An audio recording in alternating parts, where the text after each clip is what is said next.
அருமையான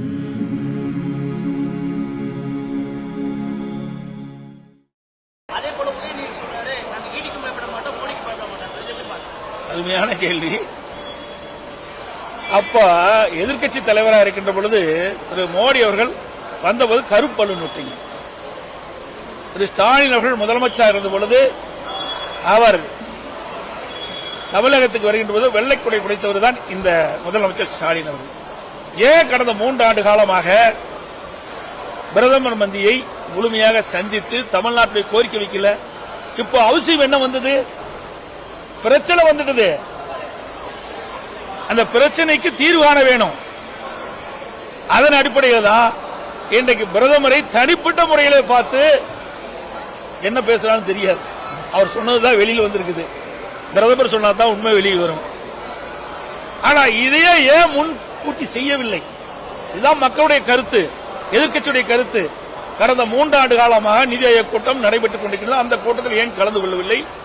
ஏன் தமிழ்நாட்டுடைய நிதியை பெறுவதற்கு பாரத பிரதமரை சந்திக்கவில்லை? இப்பொழுது அவசியம் என்ன வந்தது? பிரச்சனை வந்துவிட்டது. அந்த பிரச்சனையை சரி செய்ய வேணும்.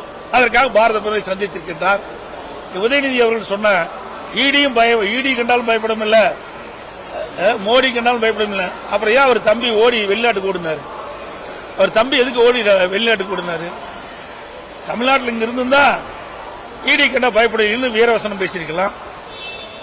தப்பித்தோம் பிழைத்தோம் என்று உதயநிதியுடைய தம்பி என்று சொல்லிக் கொள்கிறார்கள். பத்திரிகையிலும் வந்த செய்தி, ஊடகத்தில் வந்த செய்தியை அடிப்படையில் சொல்லிக்கிட்டு அவர் ஏன் வெளிநாட்டுக்கு தப்பிச்சென்ற காரணம் என்ன?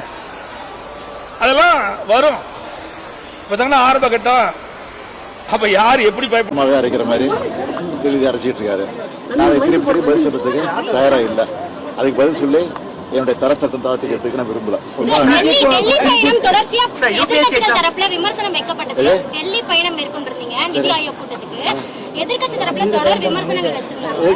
தெளிவா சொல்லிட்டாருமா, வெள்ளக்கொடி விட நான் போறேன்னு சொன்னாரு.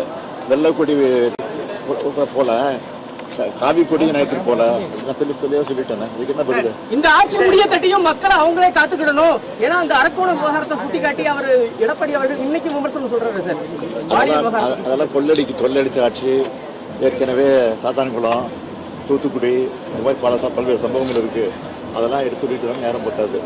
அதெல்லாம் வீம்புக்குன்னு பண்ணிட்டு இருக்கிறது. அதுக்கு சில மீடியாக்கள் இரையாகி அந்த செய்திகளை திரும்ப போட்டுக்கிட்டு இருக்கிறாங்க.